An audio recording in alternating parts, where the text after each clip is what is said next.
مشہور مقدمے ظفر مشہور مقدمے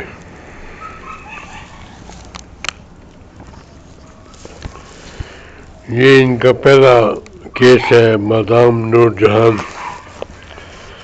جو مشہور سنگر ہے، یہ غالباً 1953 کی بات ہے کہ میڈم نور جہان کو لاہور کی عدالت سے سمن جاری ہو گئے۔ عبدالحی مجسٹریٹ کی عدالت میں ایک خاتون نگت نے استغاثہ داخل کیا تھا کہ وہ شوکت حسین رضوی اور میڈم نور جہان کے اسٹوڈیو میں آئی ہوئی تھی اور انہی کے گھر میں رہتی تھی۔ ایک روز کسی بات پر نور جہان نے اسے بری طرح مارا پیٹا، اس کے سر کے بال نوچے اور کھینچے اور منہ پر تھپڑ مارے۔ اس طرح میڈم نور جہان نے سر عام اس کی بے عزتی کی اور اس کو صدمہ پہنچایا ہے۔ یہ غالباً 1953 کی بات ہے کہ میڈم نور جہان کو لاہور کی عدالت سے سمن جاری ہو گئے۔ عبدالحی مجسٹریٹ کی عدالت میں ایک خاتون نگت نے استغاثہ داخل کیا تھا کہ وہ شوکت حسین رضوی اور میڈم نور جہان کو اسٹوڈیو میں آئی ہوئی تھی کہ انہی کے گھر میں رہتی تھی۔ ایک روز کسی بات پر نور جہان نے اسے بری طرح مارا پیٹا، اس کے سر کے بال نوچے اور کھینچے اور منہ پر تھپڑ مارے۔ اس طرح میڈم نور جہان نے سر عام اس کی بے عزتی کی اور اس کو صدمہ پہنچایا۔ اس استغاثے کی تائید میں 2 گواہ بھی پیش ہوئے تھے۔ اس لیے عبدالحی مجسٹریٹ لاہور نے بظاہر مقدمے کو قابل سماعت سمجھتے ہوئے میڈم نور جہان کو عدالت میں پیش ہونے اور استغاثہ کا جواب دینے کے لیے سمن جاری کر دیے۔ وکالت کے میدان میں یہ میرا پہلا سال تھا۔ قائرین اندازہ کر سکتے ہیں کہ اس وقت مجھے کتنی خوشی ہوئی جب میرے سینئر سردار محمد اقبال نے مجھے مطلع کیا کہ وہ نور جہان کے مقدمے کی پیروی کریں گے اور مجھے اس سلسلے میں ان کی معاونت کرنی ہوگی۔ میں تمام دن میڈم نور جہان کی آمد کا منتظر رہا، مگر وکالت کے آغاز میں بھلا کہاں ایسا ہوتا ہے کہ ملک کی کوئی مشہور فنکارہ اپنی کار سے اترے اور کہے کہ جونیئر وکیل کو بلاؤ، میں اپنے مقدمے سے متعلق اسے ہدایت دوں گی۔ ہم رات گئے، بہت دیر تک دفتر میں بیٹھے مقدمات کی فائلیں الٹ پلٹ کرتے رہے یا منشی خادم حسین سے گپ شپ کرتے رہے۔ آخر میں ہمیں پتہ چلا کہ میڈم نور جہان تو سردار اقبال صاحب سے ان کے گھر پر ملاقات کر کے واپس چلی گئی۔ دوسرے دن جب میں دفتر پہنچا تو سردار اقبال نے مجھے اپنے کمرے میں بلا لیا، جہاں وہ ایک بڑی میز پر بیٹھ کر کام کیا کرتے تھے۔ وہاں ان کے سامنے بہت سی کتابیں کھلی پڑی تھیں اور وہ ایک اچھی بنی ہوئی پنسل سے نکات پر نشان لگاتے جا رہے تھے اور ساتھ ساتھ نوٹ بھی مرتب کرتے جاتے تھے۔ میڈم نور جہان کے مقدمے کی تاریخ پر ہمیں میڈم نور جہان کی جانب سے عدالت میں وہ درخواست پیش کرنی تھی کہ انہیں پیشی سے مستثنیٰ قرار دیا جائے اور یہ کہ ان کی جگہ مجھے بطور وکیل پیش ہونے کی اجازت دی جائے۔ سردار صاحب نے اپنے سامنے رکھے ہوئے ضابطۂ فوجداری کی طرف اشارہ کرتے ہوئے مجھ سے کہا کہ اس کی دفعہ 205 پر وہ فیصلہ جات نکالو جن میں پردہ نشین عورت کو عدالت پیشی سے مستثنیٰ کر سکتی ہے۔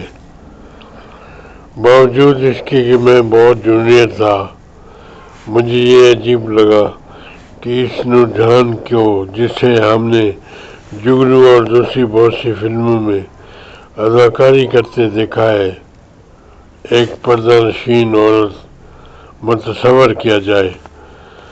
آخر میں نے جی ذرا کرا کے سردار صاحب سے کہہ ہی دیا کہ میڈم نور جہان کو پردہ نشین عورت کس طرح کہہ سکیں گے؟ انہوں نے کہا، یہی تو وکالت کی بات ہے، تم پہلے قانون کا مکمل جائزہ لو اور پھر شام تک مجھے نوٹ پیش کرو۔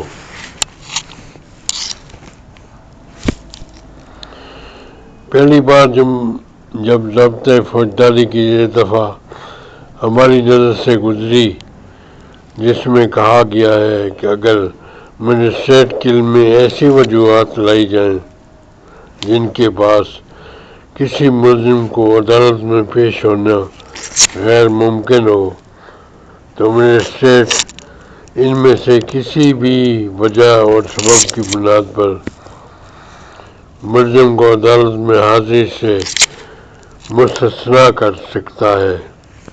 ہمیں فوراً خیال آیا کہ ہمارے سینئر سردار محمد اقبال صاحب اس دفعہ کی تصحیح کرنا چاہتے ہیں، ورنہ عدالت میں پیش نہ ہونے کی رعایت مدام نور جہان کو کس طرح سے دلائی جا سکتی ہے؟ چونکہ سردار صاحب نے پردہ نشینی کے مسئلے کی جانب نشاندہی کر دی تھی، اس لیے ہم نے اس عنوان کے تحت بہت سی نظیریں اور مثالیں جمع کر لیں، اور اس سے متعلق ہماری تحقیق جوں آگے بڑھتی چلی گئی، ہم سردار صاحب کی قانونی مہارت اور ذہانت کے قائل ہوتے چلے گئے۔ شام کے 6 بجے تک ہم اپنے نوٹ تیار کر چکے تھے۔ اب ہمیں اس موکلا میڈم نور جہان کا انتظار تھا، جس کا مقدمہ پردہ نشینی ہم نے تیار کیا تھا۔ ہم سوچ رہے تھے کہ ان سے ہماری ملاقات کم از کم ایک بار ضرور ہوگی اور ہمیں انہیں دیکھنے کا موقع ملے گا۔ میں یہاں قارئین کی دلچسپی کے لیے یہ بات ضرور بتاؤں گا کہ جب 1949 میں گورنمنٹ کالج لاہور کا میں طالب علم اور کالج یونین کا سیکرٹری تھا، ہم نے اس وقت اپنے کالج کے طلباء کے گروپ تشکیل دیا تھا، جس میں شوکت حسین رضوی صاحب سے درخواست کی تھی کہ ہمارے کالج کے طلباء آپ سے اور میڈم نور جہان سے ملنا چاہتے ہیں۔ اس نے اتفاق سے ہماری درخواست قبول کر لی گئی اور ہم طالب علم میسن روڈ پر واقع ایک مکان میں، جس کا نام شیش محل تھا، بڑا جمام تھے، جہاں پہلے شوکت حسین رضوی صاحب، پھر تھوڑی دیر کے بعد مادام نور جہان، دونوں میاں بیوی تشریف لائے اور ہم نیم بے ہوش منتظرین سے انہوں نے ملاقات کی۔ معلوم نہیں ہم سے یہ ملاقات 10 منٹ رہی کہ 15 منٹ، یہ بھی یاد نہیں کہ اس وقت ہم نے ان سے کیا کہا اور انہوں نے ہم سے کیا سنا۔ بس اتنا یاد ہے کہ شوکت حسین رضوی کے مردانہ حسن و جمال اور مادام نور جہان کے روغ زیبا کو دیکھ کر ہم لوگ دم بخود رہ گئے۔ بقول شخص ایک بار دیکھا، دوسری بار دیکھنے کی آرزو ہے کا مشتاق بن گئے۔ ہم پردہ نشینی سے متعلق اپنا تیار کیا ہوا نوٹ اپنے سامنے رکھ کے یہ امید لگائے بیٹھے تھے کہ جب سردار صاحب سے ملنے کے لیے نور جہان آئیں گی تو ہمیں بھی اندر بلا لیا جائے گا، کیونکہ مقدمہ میں ان کی جانب سے نمائندے کے طور پر عدالت کے روبرو ہمیں ہی پیش ہونا ہے، یعنی میڈم نور جہان کی میں نمائندگی کروں گا۔ ہم نے کیوں سوچا؟ ہم یہ کہہ سکتے ہیں کہ ناپختگی کے زمانے میں ایسا فکر و خیال اور سوچ کا پیدا ہونا ایک فطری بات ہے۔ رات کے 10 بجے سردار صاحب نے ہمیں اپنے کمرے میں بلایا۔ ہم اپنی تیاری کے ساتھ اندر چلے گئے۔ کمرہ خالی تھا، صرف سردار صاحب بھی بیٹھے ہوئے تھے۔ ہم نے ایک ایک کر کے وہ تمام قانونی کتابیں انہیں دکھائیں جس کی مدد سے ہم نے مقدمہ تیار کیا تھا۔ سردار صاحب گہرے مطالعے میں مشغول ہو گئے۔ آخر کار انہیں 2 مثالیں پسند آئیں جن میں نقطہ درج تھا کہ پردہ نشین خاتون کو اپنے دعوے کے ثبوت میں کہ وہ پردہ نشین ہے کسی خاص شہادت کو پیش کرنے کی ضرورت نہیں ہوتی، اور یہ کہ سنجیدہ مذاق عورتیں جو عام طور سے پبلک میں نہیں جاتی انہیں یہ قانونی رعایت دی جا سکتی ہے۔ سردار صاحب نے مطالعے کے بعد ایک درخواست املا کروائی کہ جس کا مضمون بہت جامع اور واضح تھا۔ وہ بولتے گئے، میں لکھتا گیا اور کہا کہ اس مضمون کے مطابق عدالت میں پیش کرنے کے لیے صبح ایک درخواست بخوبی تیار ہونی چاہیے۔ جب سردار صاحب اپنے کمرے سے اٹھ کر چلے گئے، اس وقت رات کے 12 بجے سے کچھ اوپر وقت تھا، میں درخواست کی تیاری میں مصروف ہو گیا۔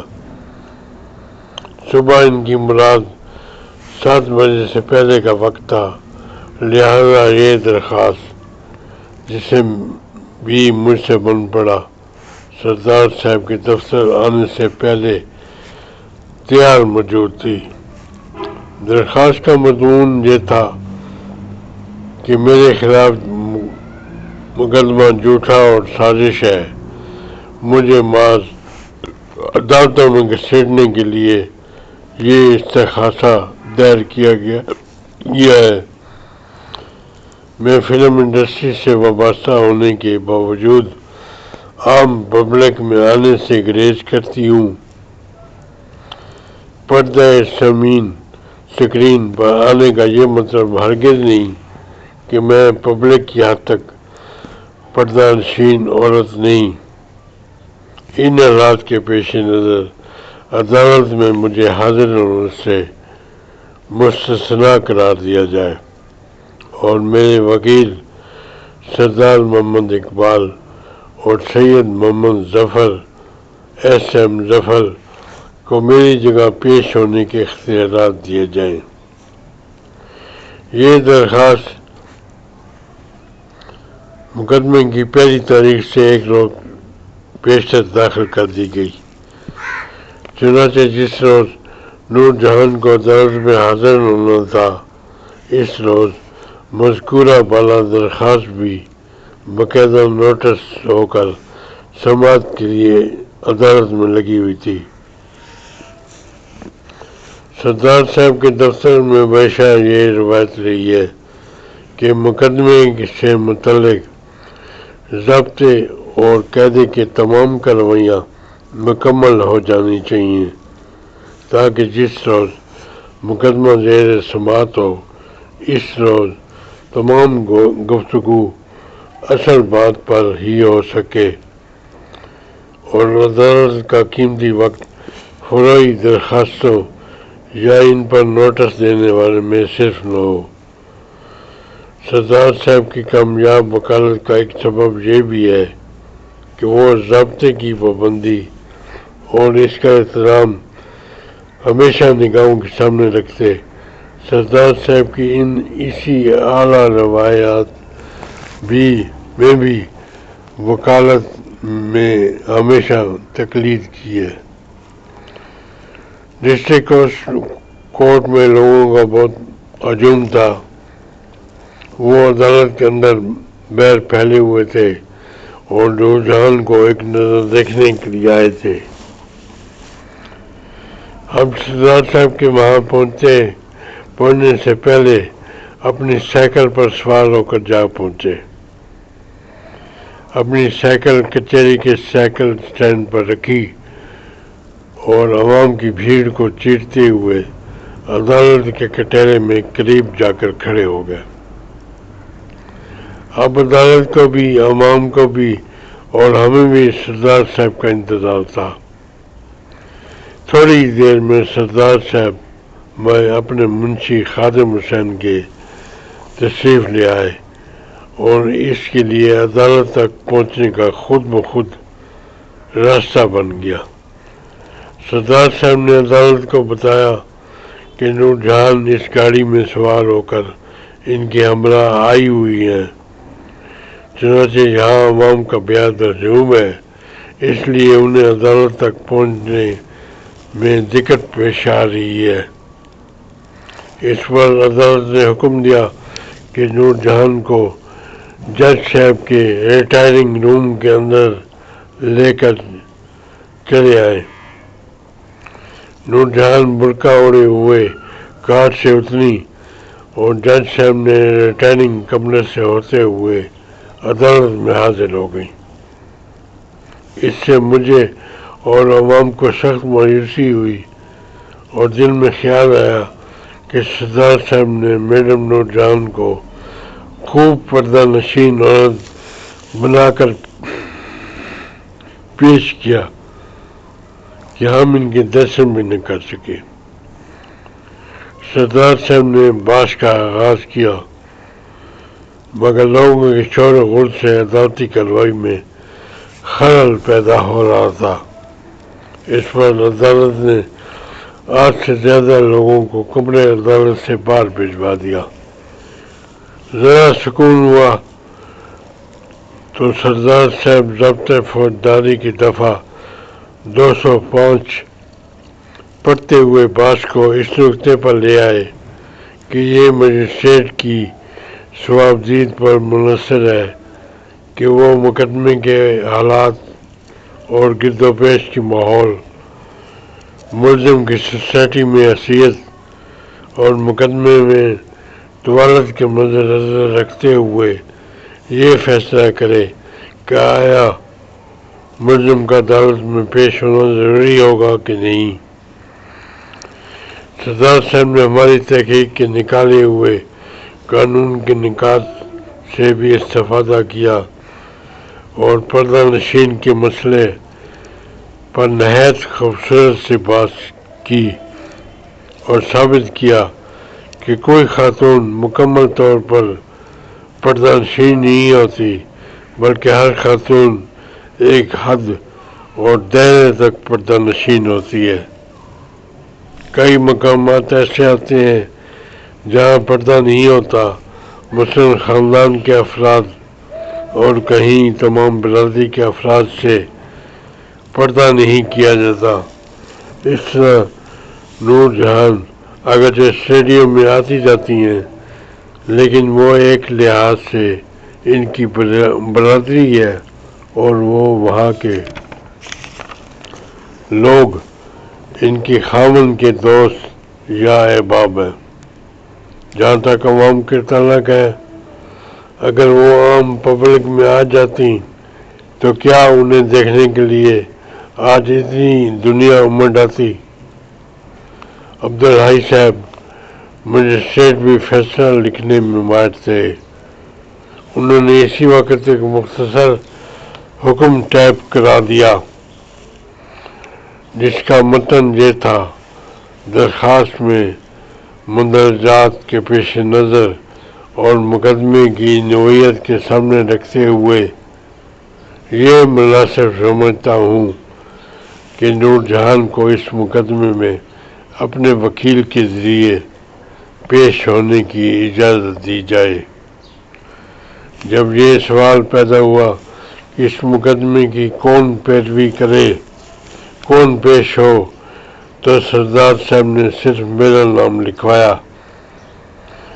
ظاہر ہے سردار صاحب خود بہت مصروف وکیل تھے اور یہ رسک نہیں لے سکتے تھے کہ وہ تاریخ والے دن عدالت میں بروقت موجود نہ ہوں۔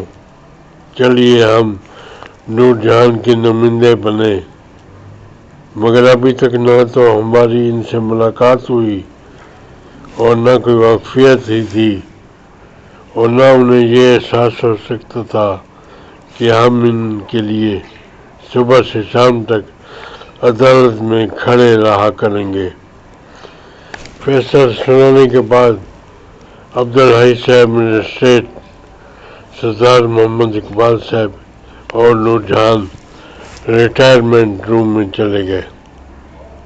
عوام عدالت کے کمرے سے نکل کر ریٹائرنگ روم کی طرف بڑھے اور کمرے کے دروازے کے سامنے جہاں سردار صاحب کی کار کھڑی تھی وہاں آ کر جمع ہو گئے۔ ابھی ہم عدالت کے کمرے ہی میں تھے اور مقدمے کی باقی ماندہ کارروائی مکمل کروانے کی کوشش کر رہے تھے۔ نور جہان کو عدالت میں حاضر ہونے کی پھر نوبت نہیں آئی۔ یہ مقدمہ 2-1 تاریخ کے بعد اس بنا پر ختم ہو گیا کہ مستغیثہ نے صلح کی درخواست دے ڈالی، جس پر مقدمہ ختم ہو گیا۔ صرف یہ نہیں بلکہ مستغیثہ نے مجسٹریٹ عبدالحی کے ذریعے سفارش کرائی کہ میڈم نور جہان اسے معاف کر دیں اور وہ اپنے اسٹوڈیو میں اسے پھر آنے جانے دیں۔ جہاں تک مجھے معلوم ہے مجسٹریٹ صاحب کی سفارش پر نہ صرف محترمہ نگہت اور نور جہان کے درمیان صلح و صفائی ہو گئی بلکہ میل جول بھی شروع ہو گیا۔ اس مقدمے کے دوران محترمہ نور جہان سے ایک دن بھی میری ملاقات نہیں ہوئی، البتہ اخبارات میں ہمارا نام ضرور شائع ہوتا رہا کہ ہم نور جہان کی جگہ پیش ہوا کریں گے۔ بعد ازاں میڈم نور جہان سے ملنے جلنے کا ہمیں کئی بار موقع ملا۔ ان کے ذاتی اور کاروباری مقدمات و مسائل میں اپنی رائے دینے کے لیے ہمیں مواقع میسر آئے، چنانچہ پردہ نشین مادام نور جہان کا پھر ہم سے کوئی پردہ نہ رہا۔ نور جہان اب اس دنیا سے پردہ کر گئی ہیں، خدا مغفرت کرے۔